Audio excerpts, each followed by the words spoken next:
الرحمن الرحيم الحمد لله رب العالمين الرحمن الرحيم مالك يوم الدين إياك نعبد وإياك نستعين اهدنا الصراط المستقيم صراط الذين أنعمت عليهم غير المغضوب عليهم ولا الضالين صل على محمد وآل محمد. أعوذ بالله من الشيطان الرجيم بسم الله الرحمن الرحيم. الحمد لله الذي لا يبلغ مدحته القائلون ولا يحصي نعماءه العادون ولا يعطي حقه المجتهدون، الذي ليس لصفته حد محدود ولا نعت موجود ولا وقت معدود ولا أجل ممدود، فترى الخلائق بقدرته ونشر الرياح برحمته.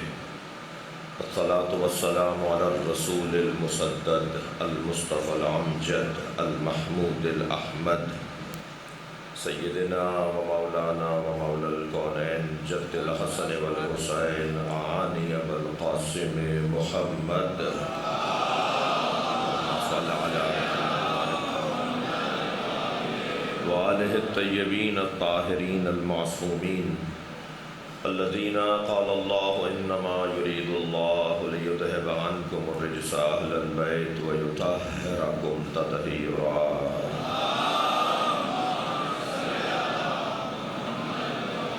ولعنة الله على أعدائهم أجمعين من يوم عداوتهم إلى قيام يوم الدين. أما بعد، قال الحكيم في القرآن الكريم بسم الله الرحمن الرحيم. وقال الرسول يا رب إن قومي اتخذوا هذا القرآن مهجورا. صلوات.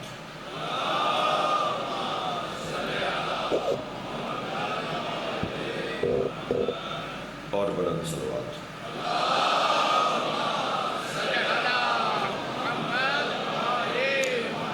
اس سے بھی بلند صلوات.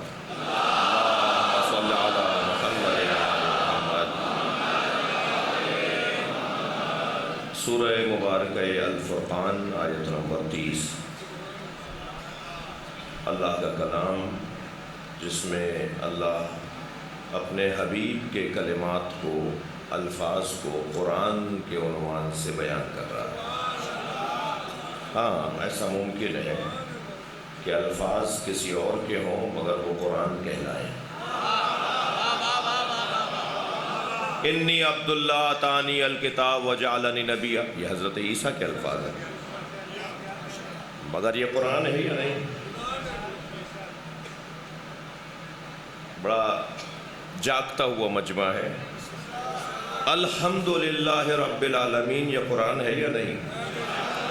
یہ الحمدللہ رب العالمین پہلی مرتبہ ابو طالب نے کہا تھا.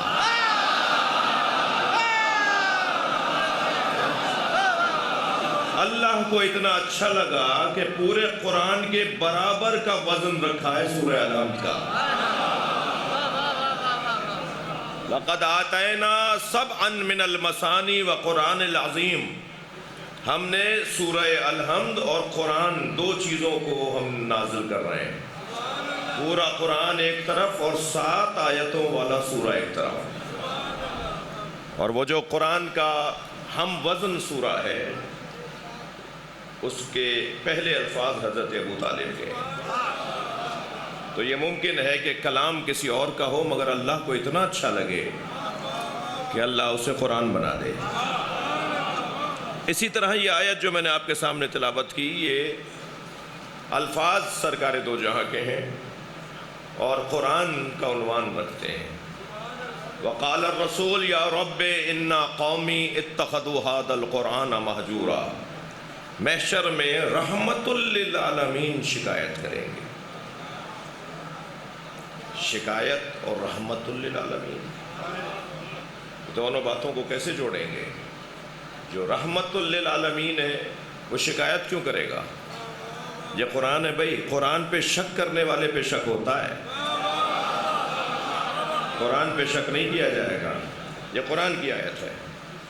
اور نبی مکرم قیامت میں جب شکایت کریں گے تو اللہ کی بارگاہ میں شکایت کریں گے۔ اس کا مطلب یہ ہے کہ مسئلہ اتنا سنگین ہے جو رحمت للعالمین بھی شکایت کرے۔ اب آیہ کریمہ کا ترجمہ سنیے۔ شکایت یہ ہوگی کہ یا رب ان قومی اتخذوا ھذا القرآن مہجورا، اے میرے رب میری قوم نے اس قرآن کو تنہا چھوڑ دیا تھا۔ جسے مفسرین میں اور خاص طور پہ ترجمہ کرنے والوں نے اور تفسیر کرنے والوں نے اس زاویے سے لیا کہ نبی شکایت کریں گے قرآن نہ پڑھنے والوں کی۔ قرآن کو انہوں نے تنہا چھوڑ دیا تھا، یعنی طاق میں رکھ دیا تھا، یعنی جزدان میں رکھ دیا تھا، یعنی انہوں نے باکس میں اور صندوق میں رکھ دیا تھا، قرآن کو دور کر دیا تھا، قرآن سے استفادہ نہیں کرتے تھے، قرآن پڑھتے نہیں تھے، گویا یہ سمجھ میں آنے والی بات۔ مگر عزیزان گرامی، نبی مکرم کے زمانے میں اور آپ کی رحلت کے بعد اور دور گزرنے کے بعد جتنے مسلمان تھے اتنے ہی لوگ تو قرآن پڑھتے نا، اور آج جتنے مسلمان ہیں اتنے ہی پڑھیں گے۔ تو آپ ذرا مقدار بنائیے کہ زیادہ پڑھنے والے کون سے دور میں؟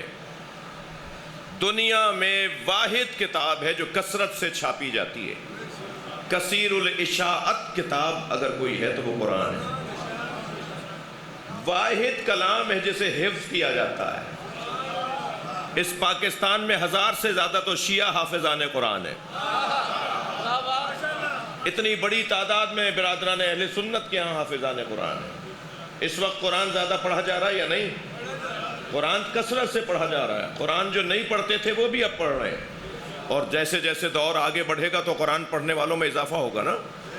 تو یعنی کیا معلوم کہ قیامت آنے سے پہلے سب قرآن پڑھنے لگ جائیں؟ مگر یہ تو آیت ہے، یہ تو ہونا ہے کہ قیامت میں نبی جب شکایت کریں گے کہ یا اللہ میری قوم نے اس قرآن کو تنہا کر دیا تھا، چھوڑ دیا تھا، میری قوم نے اس قرآن کو اکیلا کر دیا تھا، تو تصور یہ کیا جا رہا ہے کہ جیسے یہ قرآن جو مصحف ہے، جو کتاب کی شکل میں ہے، اس کے بارے میں نبی شکایت کریں گے۔ بات تو کچھ اور ہے۔ بات یہ ہے کہ نبی کہیں گے میں نے اسے علی کے ساتھ دیا تھا، انہوں نے تنہا کر دیا۔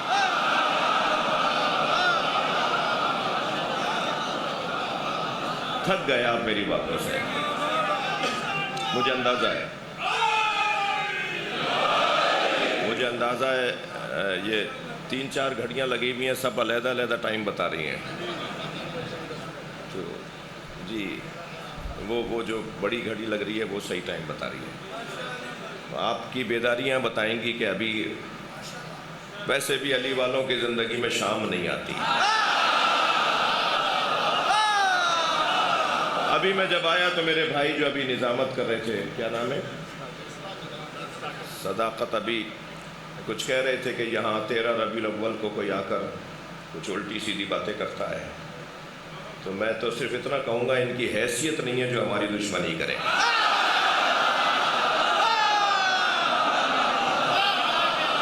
ان کی حیثیت نہیں ہے۔ شیعوں سے دشمنی کرنے کے لیے قابلیت چاہیے۔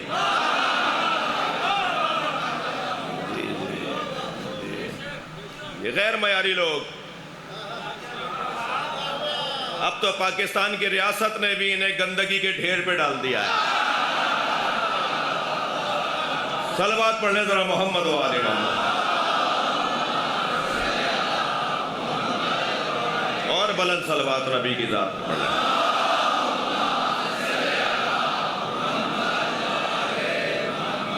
تو ہمارا بنتا نہیں ہے، معیار نہیں بنتا۔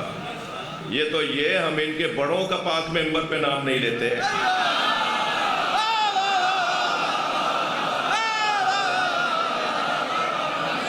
یہ اہل بیت کے ذکر کی جگہ ہے بھائی، یہاں بات ہوگی تو اہل بیت کی ہوگی، اور ویسے بھی بات ہے ہی اہل بیت کی۔ اللہ چاہتا یہ ہے کہ ہر مجلس کا عنوان علی ہو، رسول اللہ چاہتے ہیں کہ ہر مجلس کا عنوان علی ہو۔ توجہ کر لی آپ نے؟ اور ہر بیدار دماغ چاہتا ہے کہ اس کا دماغ عالی ہو جائے۔ ہم سب فطری طور پر کمال طلب ہیں، ہم سب فطری طور پر کمال جو ہیں، ہم کمال پسند کرتے ہیں، ہم ڈھونڈتے ہیں جہاں بھی کمال نظر آئے ہم وہاں پہنچ جاتے ہیں. ہم ہیں ہی مرید کمال. اب کمال کسی کے نزدیک حسن ظاہری ہے تو وہ حسینوں کے دروازے پہ نظر آتا ہے. کمال کسی کے نزدیک علم ہے تو وہ اہل علم سے دوستی کرتا ہے. کمال کسی کے نزدیک غیرت ہے تو وہ غیرت مندوں سے تعلقات بناتا ہے. کمال کسی کے نزدیک عزت ہے تو وہ صاحبان عزت سے دوستی کرتا ہے. کمال کسی کے نزدیک سخاوت ہے تو وہ سخیوں سے دوستی کرتا ہے. کمال کسی کے نزدیک شجاعت ہے تو وہ بہادروں سے مراسم بڑھاتا ہے. اللہ نہیں چاہتا تھا کہ لوگ در در کی ٹھوکریں کھائیں، ایک ہی گھر میں سارے کمال رکھ دیا. اگر کسی کو علم چاہیے تو اس دروازے پر آنا ہوگا. اور حسن ظاہری کا تو عالم یہ ہے کہ جن کے بچے حسنین ہو، اس علی کا حسن کیسا ہوگا. اور غیرت کا تو عالم یہ ہے کہ جو اللہ اکبر، غیرت کا تو عالم یہ ہے کہ جو غیر سے دودھ نہ پیتا ہو وہ غیر کو اپنے اوپر حاکم کیسے مانے گا. اور عزت کی تو کیفیت یہ ہے کہ میرے مولا فرمائیں گے ان الدائی ابن الدائی قد رقص بین اثنتین، اس بد کردار عورت کی اولاد نے مجھے دو راہے پہ لا کھڑا کیا ہے. بین السلت و ذلہ، مولا حسین کے الفاظ ہیں. مجھے اس بد کردار عورت کی اولاد نے دو راہے پہ لا کھڑا کیا ہے. بین السلت و ذلہ، یا ذلت کا رستہ لوں یا موت کا. ہے ہاتھ من الذلہ، اور یقین رکھو ذلت ہم اہل بیت سے دور ہے. ہم موت کو قبول کریں گے مگر ذلت ہمارے قریب نہیں آتی ہے. توجہ کر لیا آپ نے. اور سخاوت کا تو عالم یہ ہے کہ روٹی مانگنے آنے والا ایک تھا. وَيُطْعِمُونَ الطَّعَامَ عَلَىٰ حُبِّهِ مِسْكِينًا يَتِيمًا وَأَسِيرًا، آنے والا مسکین تھا، مساکین نہیں تھے. تھوڑی گردن ہلا دو بھائی. آنے والا یتیم تھا، یتامہ نہیں تھے. آنے والا اسیر تھا، اسرا نہیں تھے. مانگنے والا ایک تھا، روٹیاں 5 ملی. میں مولا کی بارگاہ میں کہوں یا علی آپ بھی افطار کر لیتے اور اسے بھی ایک روٹی دے دیتے. تو سخاوت کی کیفیت یہ ہے کہ مولا کا جواب یہ آئے گا مانگنے والے نے کب کہا ہے علی کی روٹی چاہیے. جتنے گھر میں رہتے ہیں سب عطا کریں گے. سخاوت کی کیفیت یہ ہے. اور شجاعت کی تو کیا بات کروں، جس کا نام ہی بہادر بنا دیتا ہو، جس کے نام سے شجاعت آتی ہو. جی قدیمی سکھوں کا شہر ہے، سرداروں کی بھی رہائش ہے نا یہاں. ایک سردار جی کہنے لگے میرا پوتا صبح شام آتے جاتے اچھلتا کودتا آوازیں لگاتا ہے یا علی یا علی یا علی. تو میں نے اپنے پوتے سے پوچھا بیٹا تم یہ یا علی کی آوازیں کیوں لگاتے ہو. کہنے لگا دادا کیا کروں، جب میں یا علی کہتا ہوں میرے اندر طاقت آتی ہے. جس نام میں ماشاءاللہ مل کے جواب دیجیے گا، جس نام میں طاقت اور شجاعت ہو اور جس کا تذکرہ لوگوں کو بہادر بناتا ہو. یہ ہمارے درمیان سے بھی اگر کوئی آپ کو کبھی کہتا ہوا نظر آئے نا کہ کب تک مولا علی کے فضائل پڑھو گے، بعض لوگ کہتے ہیں کب تک خیبر و خندق پڑھو گے، تو انہیں پہلے یہ کہہ دیا کریں کہ جب تک قرآن ہے خیبر و خندق بیان ہوگا. بھائی قرآنی آیات ہے نا، قرآنی واقعات ہیں نا، یہ ان سے کیسے ہاتھ اٹھا سکتے ہو.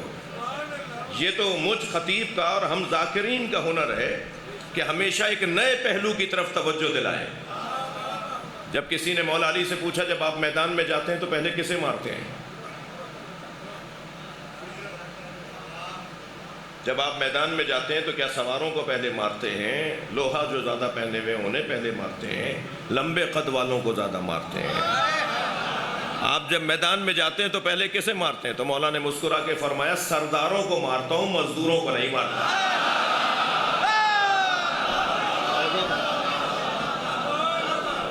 میں خون کم بہاتا ہوں، میں خون کم بہاتا ہوں. بڑے بڑے لوگوں کو مار دیا جاتا ہے، پھر چھوٹے تو خود ہی چلے جاتے ہیں. کیا انداز ہے. کسی نے پوچھا مولا جب ہمیں آپ سے کوئی غرض، کوئی کام، کوئی رہنمائی لینی ہو اور میدان میں آپ اترے ہوئے ہوں تو آپ ہمیں کہاں ملیں گے؟ ہم آپ سے کہاں ملنے آئے؟ حضرت نے فرمایا جہاں میں اپنی سواری سے اترتا ہوں وہیں کھڑا رہتا ہوں. نہ میں بھاگنے والوں کے پیچھے جاتا ہوں، نہ کسی میں اتنی طاقت ہے کہ وہ میرے قریب آئے. پھر ایک نے مسکرا کے کہا یا علی یہ بھی بتا دیجئے جب آپ کے سامنے آپ کا دشمن آ جاتا ہے تو کیسا لگتا ہے؟ فرمانے لگے جب میرے سامنے آ جاتا ہے تو مجھے اس پہ رحم آتا ہے، وہ گھبرا رہا ہوتا ہے. میں پوری کوشش کرتا ہوں کہ وہ چلا جائے، میں بچ جائے میرے ہاتھوں سے. اور علی مولا اس ذات کو کہتے ہیں جس میں ضدیں جمع تھیں. تھوڑی گردن ہلانا بھائی، جو سبحان اللہ بولنے کے عادی نہیں ہے وہ گردن ضرور ہلا دیں. کچھ صاحبان تو مجھے اتنے غور سے دیکھ رہے ہیں کہ ان سے زیادہ سمجھدار ہی کوئی نہیں ہے. ایک دفعہ ہمارے ساتھ ہوا ایسے، پاشا بھائی ایک صاحب بہت دیر سے مجھے دیکھ رہے تھے. میں نے کہا صاحب یہی سب سے بڑے پروفیسر ہیں یہاں پر. تو برابر والے کی کوہنی لگی تو گر پڑے. میں نے بعد میں پوچھا ہوا کیا تھا؟ کہنے لگے آنکھیں کھول کے سو جاتے ہیں. تو خدا کے واسطے صلوات پڑھیں ذرا محمد و آلہ.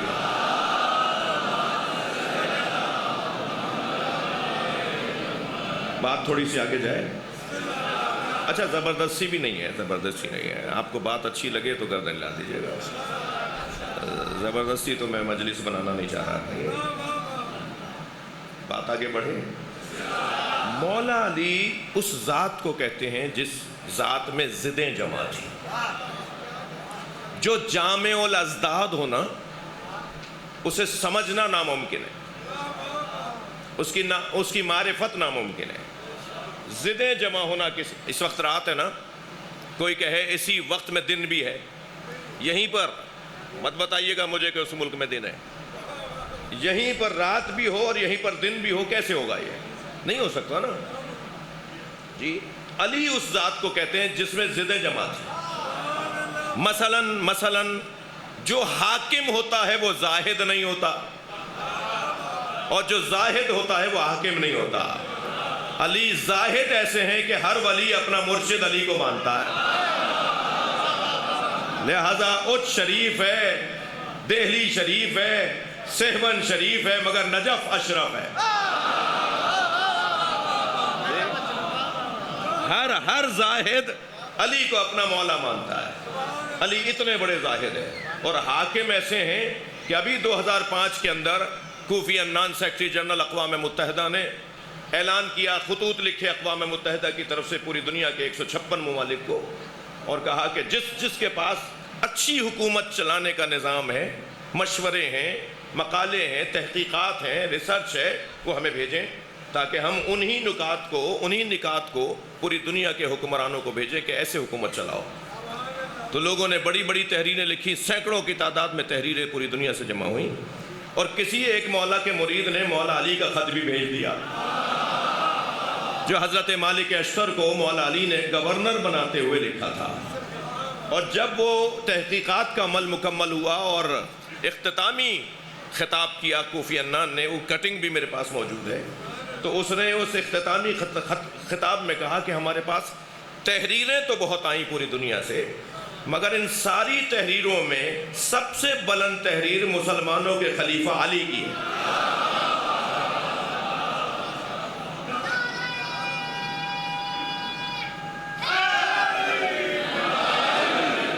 اب بچہ نعرہ لگا رہا ہے تاکہ جوانوں کو تھوڑا خیال آ جائے. ایک صلوات پڑھیں ذرا محمد و آلہ.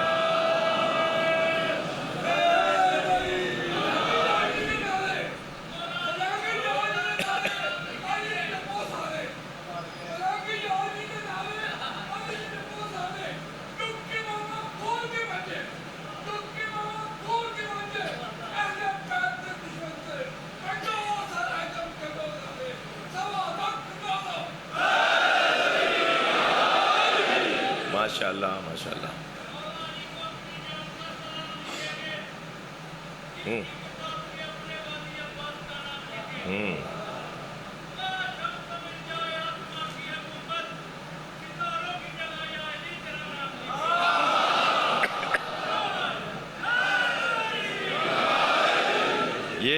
ایسے فقیر کے 4 مصرے ہیں جسے اپنا نام لکھنا نہیں آتا. ہاں مصرے دیکھیے آپ, دوبارہ پڑھو گے, کہاں گئے یہ, دوبارہ پڑھو. یہ ایک ایسے فقیر کے 4 مصرے ہیں جسے اپنا نام لکھنا نہیں آتا, مگر وہ آسمانوں پر یا علی لکھنے کی صلاحیت رکھتا ہے. جی عطا ہے یہ عطا.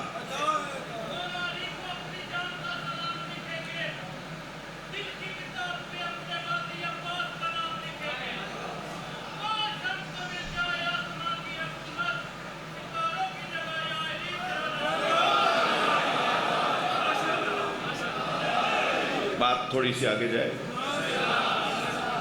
جو حاکم ہے وہ زاہد نہیں ہے, جو زاہد ہے وہ حاکم نہیں ہے, مگر علی زاہد بھی ہیں اور حاکم بھی ہیں. اسی طرح عزیزان گرامی, جو شجاع ہے وہ سخی نہیں ہے, جو سخی ہے وہ شجاع نہیں ہے. اس لیے کہ جب میدان میں کوئی اتر جائے تو شجاعت کا مظاہرہ ہے, اس وقت میں وہ شجاع بنے گا یا سخی؟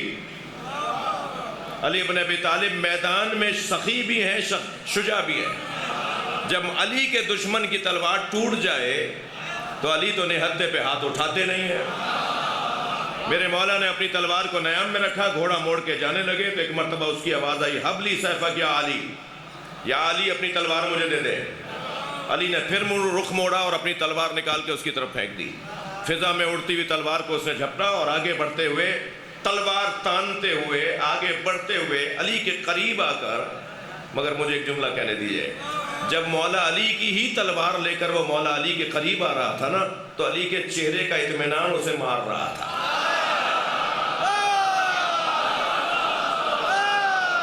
ایک مرتبہ مولا علی کے قریب آ کے کہتا ہے, کوئی اپنے قاتل کو تلوار دیتا ہے؟ مولا مسکرائے, مولا نے فرمایا, پہلے قاتل تھا پھر سائل ہو گیا تھا. علی سے مانگنے والا خالی ہاتھ نہیں جاتا. ایک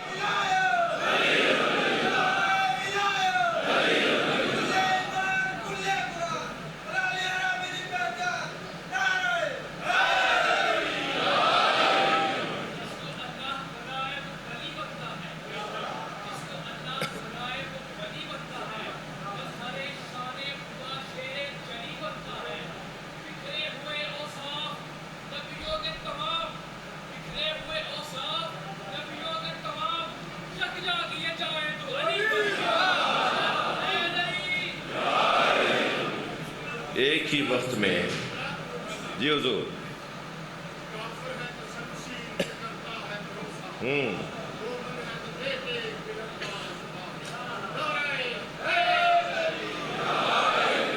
جامع الاضداد ذات مولا علی کی ذات.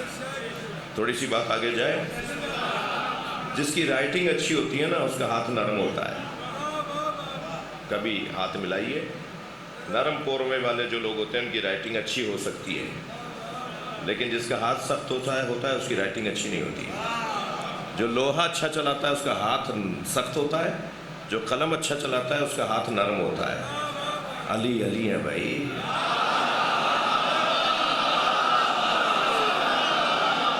قلم چلائیں تو صلح حدیبیہ, تلوار چلائیں تو ذوالفقار. 1.5 گھنٹے کے فاصلے پہ لاہور شہر,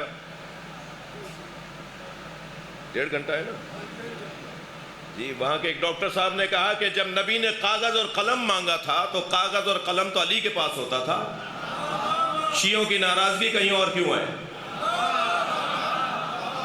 شیعہ کہیں اور ناراض کیوں ہوتے ہیں کہ کاغذ اور قلم نہیں دیا نبی کو؟ تو کاغذ اور قلم تو ہوتا ہی علی کے پاس تھا. تو ہم نے انہیں 10-12 جواب بھیجے تھے, جن میں سے ایک جواب یہ ہے کہ کاغذ اور قلم علی کے پاس ہوتا تھا, تو کسی اور نے جواب کیوں دیا کہ ہمیں قرآن کافی ہے؟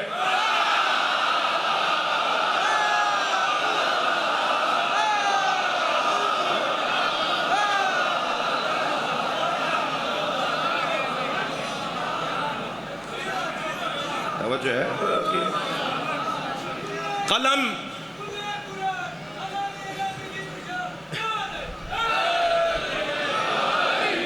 جامع الاضداد ذات مولا علی کے ذات. دیکھیے میرے عزیزوں, میرے بچوں, جوانوں, خاص طور پہ جوانوں سے بات کر رہا ہوں, بزرگوں سے مجھے دعا چاہیے.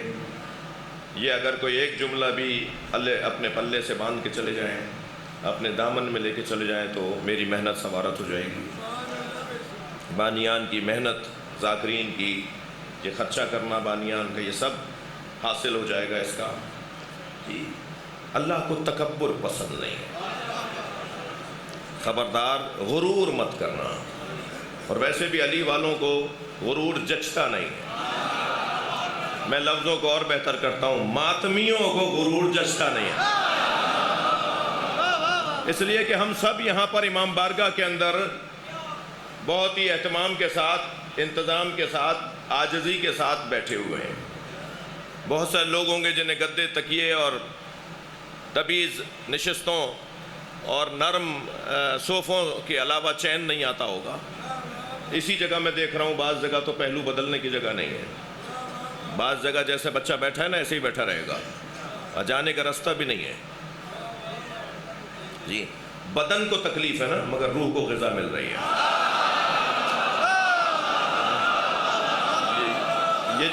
یہ جو ذکر ہے نا، یہ روح کی غذا ہے۔ خبردار، موسیقی روح کی غذا نہیں ہے، اللہ، رسول اور اہل بیت کا ذکر روح کی غذا ہے۔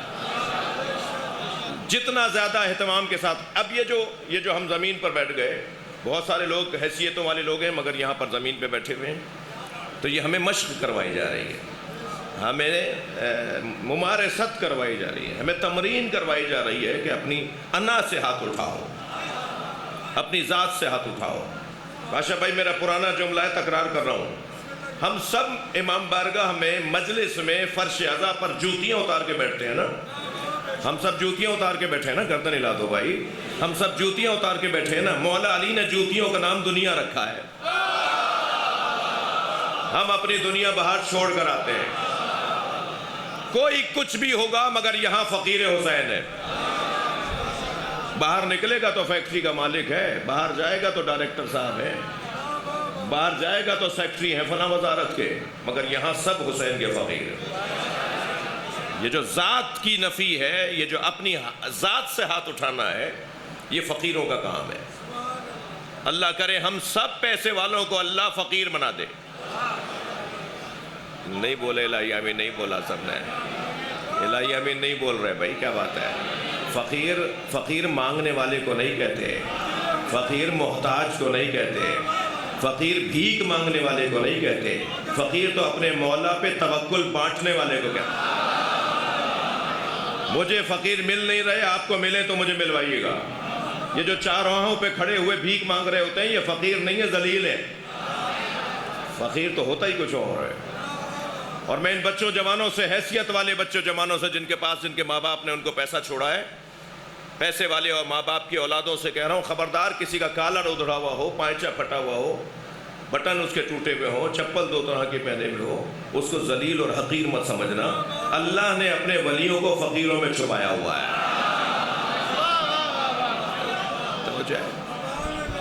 ان کے تعلقات اللہ سے بڑے گہرے ہوتے ہیں، اللہ جلدی ان کی بات سن بھی لیتا ہے۔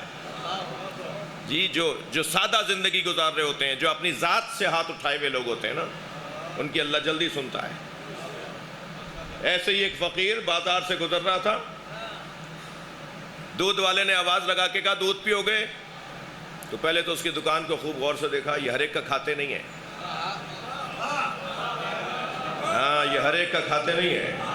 پہلے تو ایک مرتبہ غور سے دیکھا اور پھر کہا پلا دو، تو اسے کٹورا بھر کے دودھ کا دیا۔ دودھ پی کے جو چلا، کٹورا دے کے جو چلا، تو کچھ آگے گیا تو پیر کیچڑ میں گیا، چھینٹیں اڑیں تو دیوار کے کنارے دو آشنا کھڑے باتیں کر رہے تھے۔ سمجھتے ہیں نا آشنا؟ دو آشنا کھڑے باتیں کر رہے تھے، تو چھینٹیں جا کے لڑکی کے اوپر لگی، تو اسے تو کوئی برا نہیں لگا، لڑکے نے آگے بڑھ کر بدتمیزی شروع کر دی، دیکھ کر نہیں چلتے ہو، ایسے ہو ویسے ہو، اور غصہ کر کے تو تھپڑ بھی مارے، ایک لات بھی مار دی، اس فقیر کو گرا دیا۔ یہ زمین پہ گرا ہوا ہاتھوں کو اٹھا کے کہنے لگا یا اللہ تو بھی تو ہے، کبھی دودھ پلواتا ہے، کبھی تھپڑ لگواتا ہے۔ تو جیسے یہ جملہ کہا نا، وہ لڑکی زمین پر گری، تڑپی اور مر گئی۔ تو لوگوں نے کہا بھائی یہ تو کوئی اللہ کا ولی ہے، اس نے بد دعا دی، عورت مر گئی۔ تو کہنا نہیں میں نے کسی کو نہیں مارا، دو یاروں کا مسئلہ، ایک نے مجھے مارا، ایک نے اسے مارا۔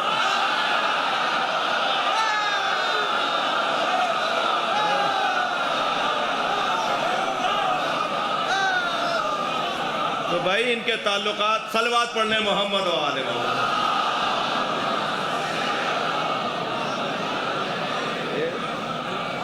ان کے تعلقات اللہ سے بہت زیادہ گہرے ہوتے ہیں. یہ جو ہمیں عجز اور خاکساری اور انکساری اور تواضع کی دعوت ہے اور تمرین ہے اور مشق ہے، اس کا ایک بہترین ذریعہ یہ مجلس. آپ کے ہاں تو ماشاءاللہ ایسا نہیں ہوگا، مگر بعض بڑے شہروں میں یہ ہو گیا ہے کہ جیسے جیسے پیسہ بڑھتا چلا گیا، ایسے ایسے حلقے سے نکل کر باہر روڈ کے کنارے کھڑے ہو کے ماتم بھی ہلکا ہو گیا. پہلے جب ان کے پاس پیسہ کم تھا تو حلقے میں لگ کے ماتم کرتے تھے. بھائی میں جن کو برا لگ رہا ہے وہ نہ بولے جی. پہلے تو یہ حلقے میں لگ کے دونوں ہاتھوں سے ماتم کرتے تھے، اور اب جیسے جیسے پیسہ بڑھا تو یہ حلقے سے باہر آ گئے، اور جیسے اور بڑھا تو اور پیچھے چلے گئے. اب یہ دیوار کے کنارے کھڑے ہو کے آہستہ آہستہ اشارہ کر رہے ہوتے ہیں جی. اب یہ جب مجلس کرتے ہیں تو پہلے خود فرش بچھاتے تھے، خود دیکھ کے اندر گھوٹا لگاتے تھے، نیاز بناتے تھے، لیکن اب پیسہ بڑھ گیا ہے تو اب انہوں نے نوکر بلانا شروع کر دیے ہیں. اب ان کے گھر کی فرش بھی، مجلس کا فرش بھی نوکر بچھاتے ہیں، اور اب ان کے گھر کی نیاز بھی نوکر پکاتے ہیں. نوکر تو بڑا سیانہ ہے، ان سے پیسے بھی لیتا ہے، حسین سے شاباش بھی لیتا ہے.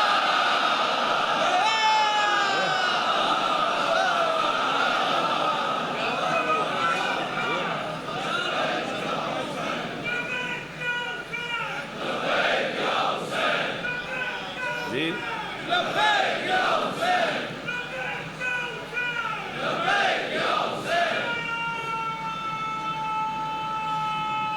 ماشاء اللہ.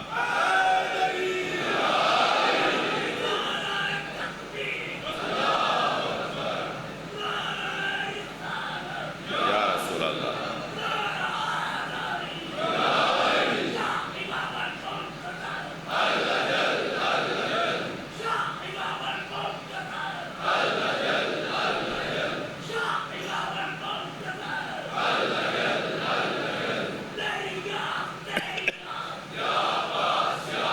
ماشاء اللہ.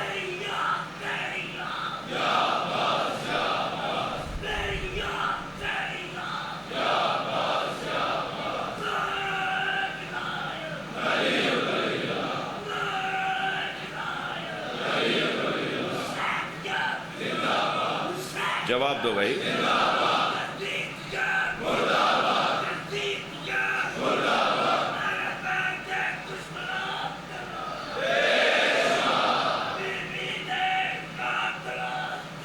بے شک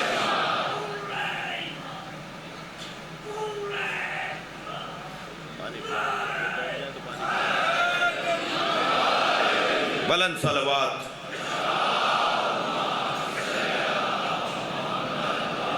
مجھے اندازہ ہے ٹائم بہت ہوتا جا رہا ہے. اللہ کو تکبر پسند نہیں. خبردار خبردار میرے بچوں جوانوں، آپ سے بات کر رہا ہوں. اپنے اندر سے، اپنے من کی لغت سے ایک جملہ نکال کر پھینک دو، اور وہ جملہ یہ ہے کہ جب کبھی کوئی تم سے کوئی بات کرے جو تمہارے مزاج کے خلاف ہو تو یہ جملہ مت کہا کرو تم مجھے نہیں جانتے میں کون ہوں. یہ جو لفظ ہے نا، تم مجھے نہیں جانتے میں کون ہوں، یہ اپنی لغت سے نکال دو. جو یہ کہتا ہے نا کہ تم مجھے نہیں جانتے میں کون ہوں، اگر آپ سے کوئی کہنا کہ مجھے نہیں جانتے میں کون ہوں، تو فوراً کہہ دینا تم خود اپنے آپ کو نہیں جانتے کہ تم کون ہو. اگر تم اپنے آپ کو جانتے ہوتے تو تکبر نہ کرتے. یہ غرور، تکبر اللہ کو بالکل پسند نہیں ہے. بھائی بڑی محنت کا جملہ کہہ رہا ہوں حضور، آپ کو ہدیہ کر رہا ہوں، یعنی آپ کے توسط سے سب کو ہدیہ کر رہا ہوں. بڑی محنت کا جملہ کہہ رہا ہوں. تکبر وہ کرے جس جیسا کوئی نہ ہو.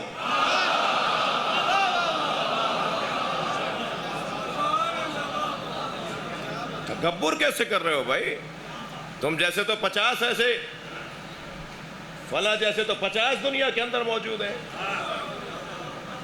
تکبر وہ کرے. اب میں جملہ کہنے جا رہا ہوں. اگر تکبر کا کسی کو حق ہوتا تو وہ محمد اور علی کو ہوتا. حق تھا نبی مکرم کا کہ وہ تکبر کرتے. ہم اپنے مزاجوں کے مطابق بات کر رہا ہوں، ہمارے ہاں رائج انداز کے مطابق بات کر رہا ہوں۔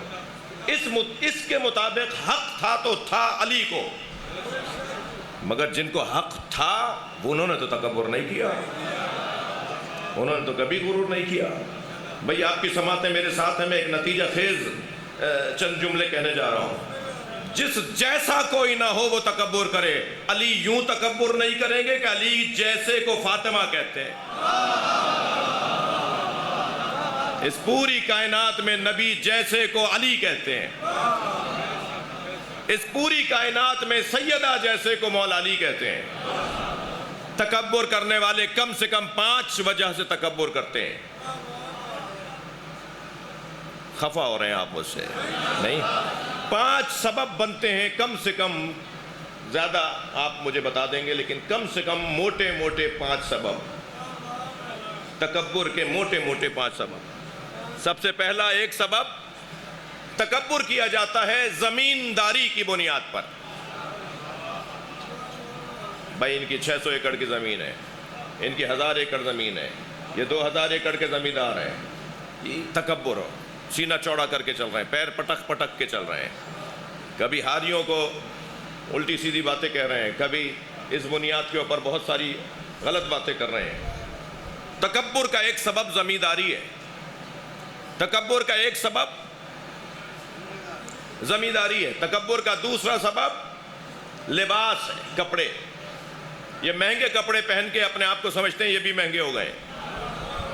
بعض لوگوں کے کپڑوں میں کلف ہوتا ہے، کچھ لوگوں کی گردنوں میں کلف ہوتا ہے۔ جی یہ تکبر، کپڑے ٹیڑھے ٹیڑھے، کپڑے ٹیڑھے ٹیڑھے ہو رہے ہیں، یہ بھی ٹیڑھے ٹیڑھے چل رہے ہیں۔ جی ان کا چال ایک مرتبہ بدل گئی مہنگے کپڑے پہن کر۔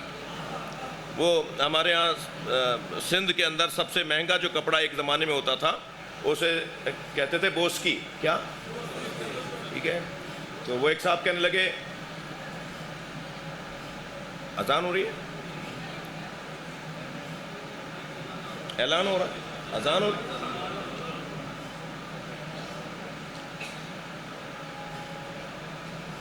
ہمارے اس امام بارگاہ میں کب ہوگی؟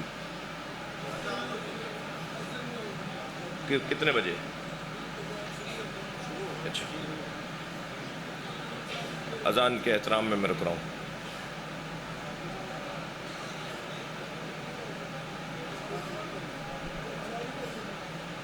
تین 40 پہ 3:40 یہ نقطہ پورا کر دوں۔ تکبر ایک زمین کی بنیاد پر، تکبر ایک لباس کی بنیاد پر، تکبر ایک غذا کی بنیاد پر، توجہ، تکبر ایک غذا کی بنیاد پر، تکبر ایک سواری کی بنیاد پر۔ مہنگی گاڑی میں بیٹھ کر، اونچی سواری پر بیٹھ کر یہ اپنے آپ کو کچھ اور سمجھتے ہیں، ایسا ہی ہے۔ تکبر ایک مکان کی بنیاد پر۔ اب میرے ساتھ ذرا دہرائیے 5 چیزیں۔ زمین کی بنیاد پر، آئیے میرے بھائی تشریف لے آئیں۔ تکبر ایک زمین کی بنیاد پر، تکبر لباس کی بنیاد پر، تکبر غذا کی بنیاد پر، تکبر، بھائی کہاں ہو؟ تکبر ایک سواری اور گاڑی کی بنیاد پر، تکبر مکان کی بنیاد پر۔ وہ علی زمین کی بنیاد پہ تکبر کیوں کرے کہ جو خود بو تو راب ہو؟ وہ علی لباس کی بنیاد پہ تکبر کیوں کرے جس کے بچوں کے کپڑے جنت سے آتے ہو؟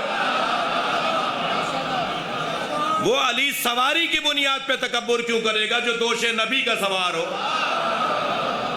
وہ علی ابن ابی طالب، اللہ اکبر، غذا کی بنیاد پہ تکبر کیوں کرے گا جس کی غذا لعاب مصطفیٰ ہو؟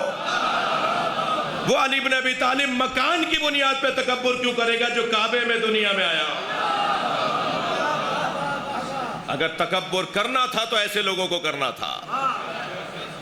اگر تکبر کا حق تھا تو وہ نبی اور علی کا حق تھا۔